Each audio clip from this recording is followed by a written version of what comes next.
திவ்யா அம்மா சொன்னாங்க, உங்க அப்பா பேரை சொன்னாங்க, நீங்க எதையாவது சொல்லி சங்கத்தை பக்கம்லாம் போயிடாது.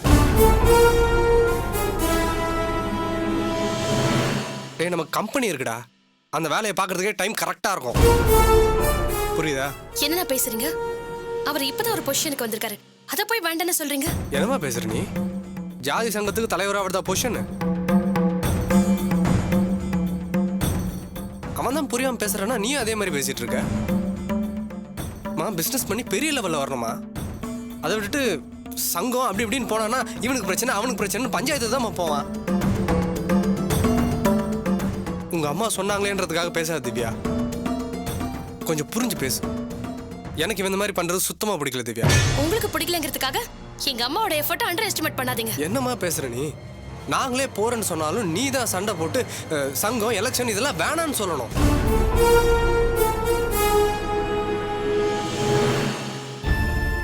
சரி, நீ சொல்ற மாதிரியே சங்கம் அப்படி இப்படின்னு போறான்னு வச்சுக்கோ. நாளைக்கு திரும்ப எலெக்ஷன்ல நிக்கிறான், தோத்துறானா என்ன பண்ணுவான்? பிராக்டிகலா யோசிப்பார். இங்க பாருங்க, எங்க குடும்ப விஷயம் எல்லாத்துலயும் நீங்க மூக்க நுழைக்காதீங்க.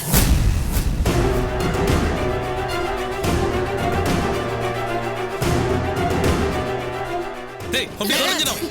டேய் வீரா, இப்போ எதுக்கு அவன்கிட்ட இந்த மாதிரி பேசிட்டு இருக்க? டேய், இப்போ நீ தான் அடி வாங்க போற. என்ன இதெல்லாம்? இல்லடா, ஏற்கனவே உன் விஷயத்துல தலையிடக்கூடாதுன்னு சொல்லியிருக்கேனா? அதுக்கு கை ஓங்குவியா? நீ சும்மாரா. இதை பாரு திவ்யா, திரும்பவும் சொல்றேன், ஷாம் விஷயத்துல நீ இன்னொரு தடவை இப்படி நடந்துக்கிட்ட அப்புறம் நான் சும்மா இருக்க மாட்டேன். டேய், விட்றான்னு சொல்றேன்ல. இல்லடா ஷாம், இவ ஓவரா போயிட்டு இருக்கா. விட்றா. சரி, நீ இந்த வேலையை பாரு, இபி வேலையை நான் பாத்துக்கிறேன். வரப்பட்டி. சரிப்பா. நிஷாம், கொஞ்சம் நில்லு. சங்கத்து வேலையை அப்புறம் பாத்துக்கலாம், முதல்ல கம்பெனி வேலையை பார்ப்போம்.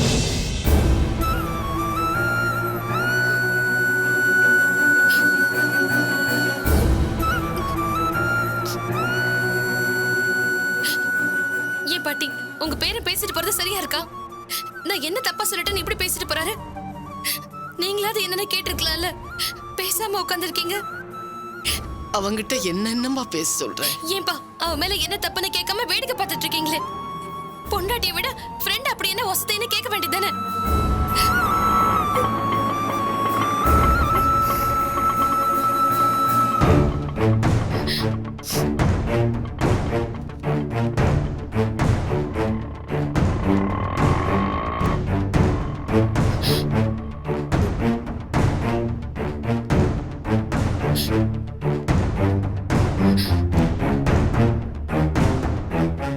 வாமதி, என்ன திவ்யா, என்னாச்சு? ஏன் அழற? பாட்டி, என்ன பாட்டி, ஏன் திவ்யா அழுதுட்டு இருக்கா? ஏதாவது பிரச்சனையா? ஒண்ணும் இல்லம்மா. ஷாம் வந்திருந்தான், நடராஜா சங்கத்துக்கு போக வேண்டாம்னு சொன்னான். அதுக்கு திவ்யா ஏதோ பேச போய் நடராஜ் சண்டைக்கு வந்துட்டான். உங்க கண்ணு முன்னாடி என்ன திட்டுறாரு, நீங்க என்னன்னு கேட்காம இருக்கீங்களேன்னு என்ன கேக்குறா. வேற ஒண்ணும் இல்லம்மா. திவ்யா சொல்றதும் சரிதானே பாட்டி. ஒரு குடும்பத்துல 2 பேருக்குள்ள பிரச்சனை வந்துச்சுன்னா நடுவுல இருக்கிறவங்க தானே அதை பேசி தீர்த்து வைக்கணும். இல்லனா கோவம் தானே வரும்.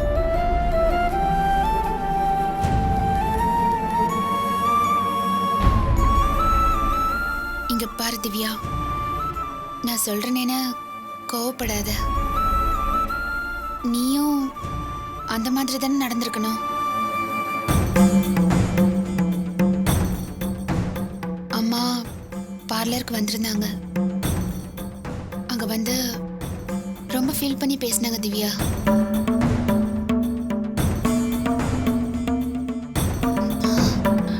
என்னாச்சு திவ்யா, நீ ஏன் இந்த மாதிரி நடந்துக்கிற? எதுவா இருந்தாலும் சொல்லு, நம்ம பேசி சரி பண்ணிடலாம். திடீர்னு வந்து என்னென்னமா சொல்றீங்க? எனக்கு புரியல.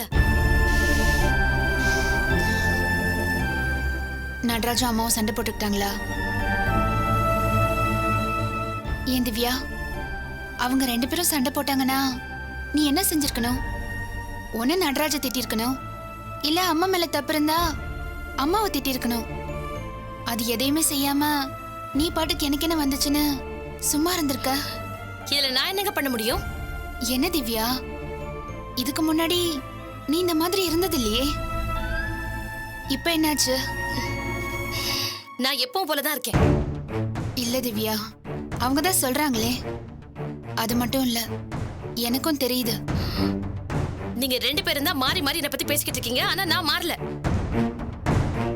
உண்மையிலேயே அவங்க அதை தப்புன்னு ஃபீல் பண்ணிருந்தா என்கிட்ட அதை பத்தி பேசியிருக்கணும். அதை விட்டுட்டு 5 கிலோமீட்டர் தள்ளி இருக்க உங்ககிட்ட வேலை மெனக்கட்ட வந்து புறணி பேசியிருக்காங்க. என்ன திவ்யா நீ புறணி அது இதுன்னு பேசிட்டு இருக்க? பின்ன அவங்க பண்ணது சரின்னு சொல்றீங்களா?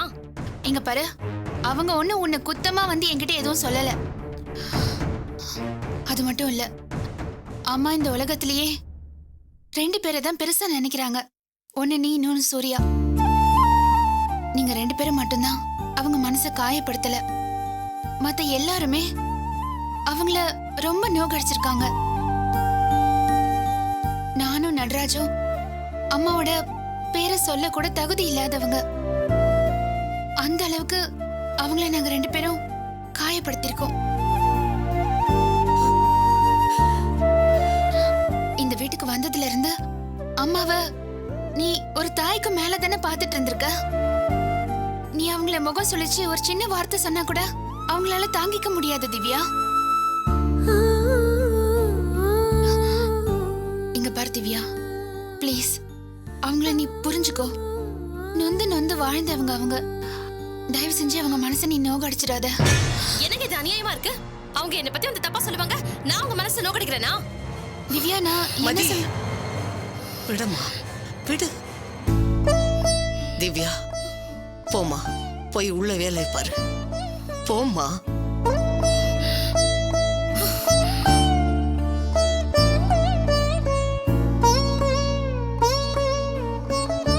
மதி, இப்படி வந்து உட்காரு. வா, உட்காரு. என்ன பாட்டி இது? என்னாச்சு இவளுக்கு? விடம்மா, எதுவும் பேச வேண்டாம். பாட்டி, அம்மா எங்க? அம்மாவும் சூர்யாவும் காய்கறி வாங்க போயிருக்காங்க. இப்ப வந்துருவாங்க. சரி பாட்டி, நான் கிளம்புறேன். அம்மாவை இருந்து பாத்துட்டு போம்மா. இல்ல பாட்டி, நான் அப்புறமா வரேன். கிளம்புறேன்.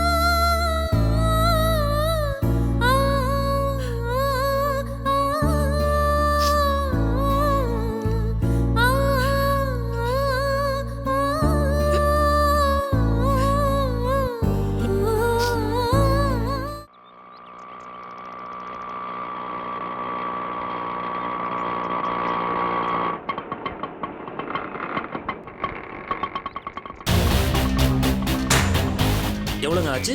100 ரூபாங்க. இந்தாங்க. அண்ணா, அந்த விபூதியை நான் எடுத்துக்கலாமா? எடுத்துக்கங்க. இந்தாங்க. தேங்க்ஸ்.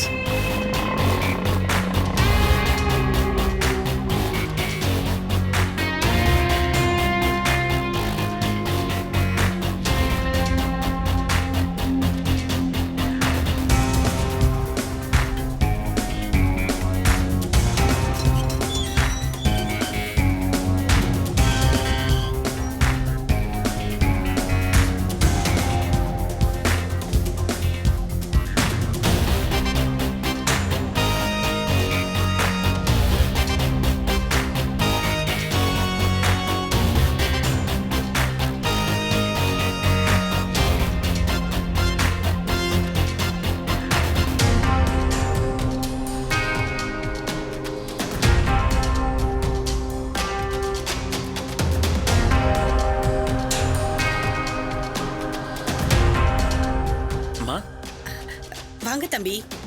பணி, இந்த வரேம்மா. மா, விபூதி எடுத்துக்கங்க. இன்னைக்கு என்ன தம்பி விசேஷம்? எந்த பிரச்சனையும் இல்லாதவங்க தான் ஷெட்யூல் போட்டு வெள்ளிக்கிழமை சனிக்கிழமை சாமி கும்பிடுவாங்க.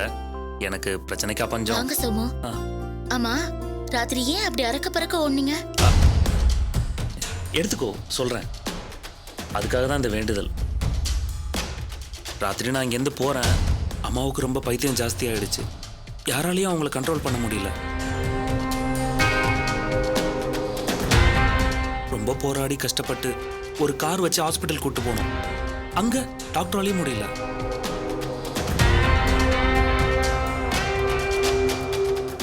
அப்புறம் இன்ஜெக்ஷன் போட்டு தான் தூங்க வச்சாங்க. இப்ப டாக்டர்ஸ் என்னதான்ப்பா சொல்றாங்க? இதுக்கு மேல எங்க கையில எதுவுமே இல்ல, கடவுளை வேண்டிக்கன்னு சொல்லிட்டாங்க.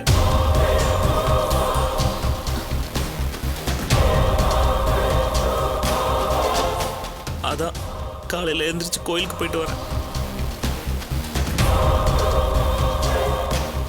நான் ஒரு ஈரம்பு கூட துரோகம் நினைச்சதில்ல. என்னை ஏன் இப்படி கடவுள் சோதிக்கிறான்னு தெரியல. என்ன மாதிரி எந்த தப்பும் செய்யாதவங்கள கடவுள் கைவிட மாட்டான்னு ஒரு நம்பிக்கை மட்டும் இருக்கு. ஆமா, இவ்ளோ நடந்திருக்கு. உன் தங்கச்சி என்னதான்ப்பா பண்ணிட்டு இருந்தா? அது அது அவளுக்கும் நேத்து உடம்பு சரியில்லை. உடம்பு சரியில்லையா?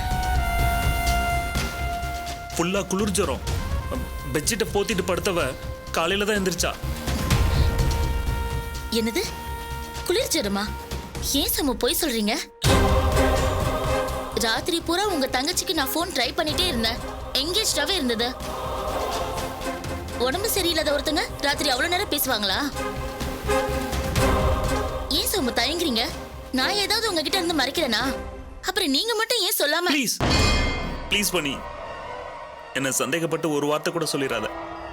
அதை என்னால தாங்கிக்க முடியாது. பதிய பத்தி நான் எப்படி சொல்ல முடியும்? நான் பிறந்த வயித்துல தான் அவளும் பிறந்தா. கூட பிறந்த தங்கச்சியை பத்தியே எப்படி என் வாயில தப்பா சொல்லுவேன்? சத்தியமா ராத்திரி ஃபுல்லா நீ ஃபோன் ட்ரை பண்ணிருப்பேன்னு நான் நினைக்கல. அவ எப்பயுமே இப்படிதான் பண்ணி. ஒரு நாள் ஃபோன் பண்ணி பார்த்த உனக்கே இப்படின்னா நான் டெய்லி நேர்ல பாக்குறேன். எனக்கு எப்படி இருக்கும்?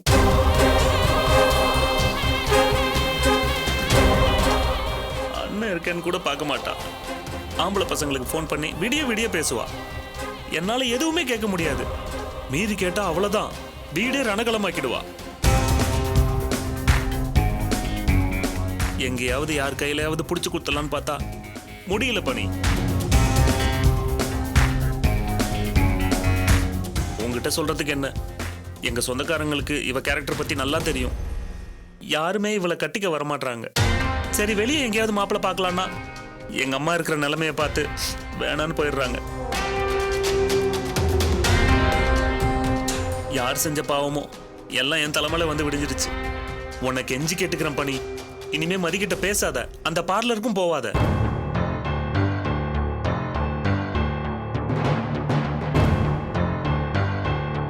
உனக்கு என்ன வேற பார்லரா இல்ல?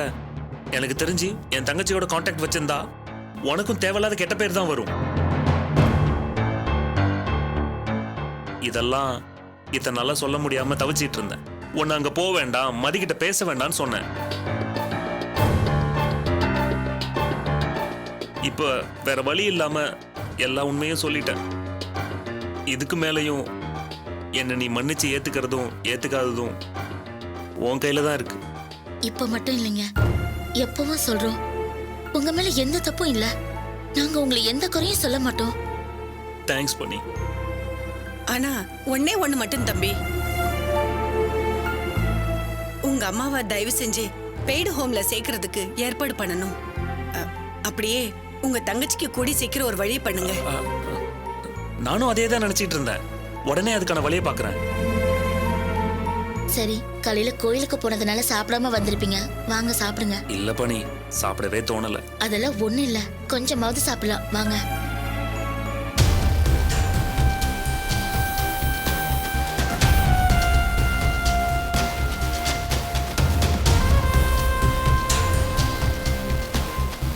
என்னடா இவன் கூட பிறந்த தங்கச்சியே தப்பா சொல்றானேன்னு எதுவும் நினைச்சுக்காதீங்க. அதெல்லாம் ஒண்ணு இல்லப்பா, நீ வெளிப்படையா பேசினியே, அதுவே ரொம்ப சந்தோஷம். இனிமே பனிமலை பியூட்டி பார்லர் பக்கம் போக மாட்டா.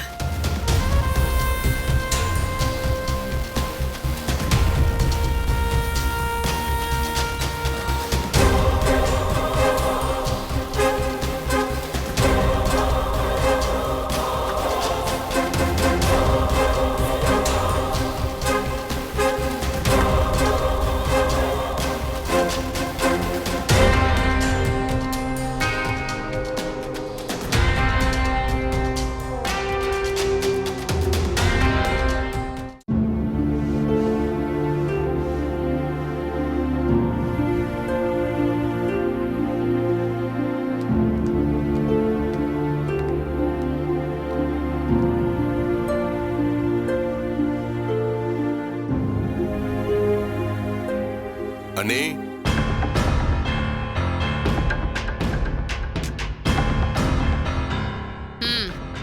வந்துட்டீங்களா? இன்னும் எங்க வீட்ல என்னெல்லாம் பண்ணலாம்னு இருக்கீங்க? நடந்த வரைக்கும் பத்தாது. உங்கள மாதிரி மட்டமான ஆளுங்களுக்குலாம் சங்கம் ஒரு கேடு இல்ல. கடைசியில உங்க புத்தியை காமிச்சிட்டீங்கல்ல. அவர் இப்பதான் கொஞ்சம் கொஞ்சமா தேடிட்டு இருக்காரு. அது உங்களுக்கு பொறுக்கல. தயவு செஞ்சு அவர் எதுக்கு சத்தம் போட்டுட்டு இருக்க? வாங்க வாங்க உள்ள வாங்க. பாப்பா உட்காருங்க.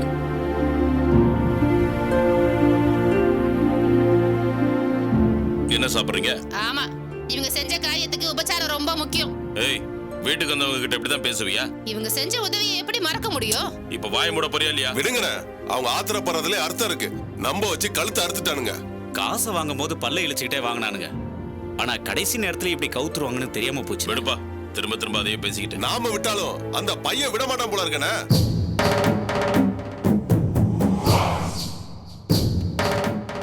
இன்னைக்கு சங்க ஆபீஸ்ல மீட்டிங் தெரியுமில்லண்ணே? ஆமா ஆமா, காலையில ஆபீஸ் பாய் ஃபோன் பண்ணி சொன்னான். இதுக்கு மேல அங்க போய் நான் முறவாசலா பண்ண போறோம். அதான் போங்கடா நீங்களும் உங்க மீட்டிங்னு விட்டுட்டேன். அப்படிலாம் சும்மா விட்டுற முடியாதுண்ணே. விஷயம் ரொம்ப பெருசா போகுது. என்ன சொல்ற? அந்த நடராஜ பையன் நம்ம சங்கத்து சொத்தை ஒண்ணு விடாம கணக்கு எடுத்து அதுல வர லாப நஷ்ட கணக்கை இன்னைக்கு மீட்டிங்ல சொல்ல போறாங்க.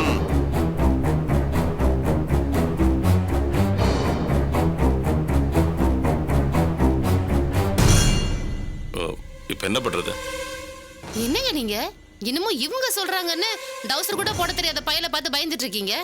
ஏய், உனக்கு இதெல்லாம் தெரியாது. இதுல நிறைய சிக்கல் இருக்கு. நீங்க தான் சங்கத்துக்கு லட்சமா அள்ளி கொடுத்துருக்கீங்கல்ல. அதுக்கு தான் எலெக்ஷன்ல எல்லாரும் சேர்ந்து கவுத்துட்டாங்க. அப்புறம் என்ன, போங்கடா நீங்களும் சங்கமும் சொல்லிட்டு தூக்கி எறிஞ்சிட்டு வர வேண்டியதானே? இந்த பார், நீ கொஞ்சம் சும்மா இருக்கியா? உனக்கு விஷயம் தெரியாது.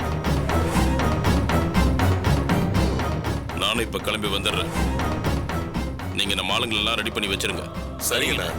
மீட்டிங் ஆரம்பிக்க போறப்போ அவன் சொல்ல போற கணக்கு வழக்கு பேப்பரை வாங்கி கிழிச்சு போட சொல்லுங்க. சரி சரிங்கண்ணே. இன்னைக்கு மீட்டிங்கே நடக்க கூடாது. அத நாங்க பாத்துக்கிறோம்ண்ணே. நீங்க தைரியமா வாங்க. சரிங்கண்ணே. அப்ப நாங்க கிளம்புறோம். வசந்தா, கொஞ்சம் தண்ணி கொடு.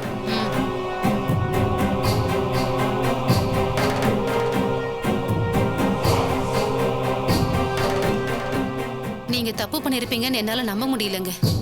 ஏய், தப்புன்னா கல்லால காசு தட்டுறதுதானா? இது அப்படி இல்ல. அண்ணா நகர்ல நம்ம கடை இருக்கிறது சங்கத்தோட இடத்துல. அதுக்கு இன்னைக்கு வாடகை போட்டா 25,000 30,000 வரும்.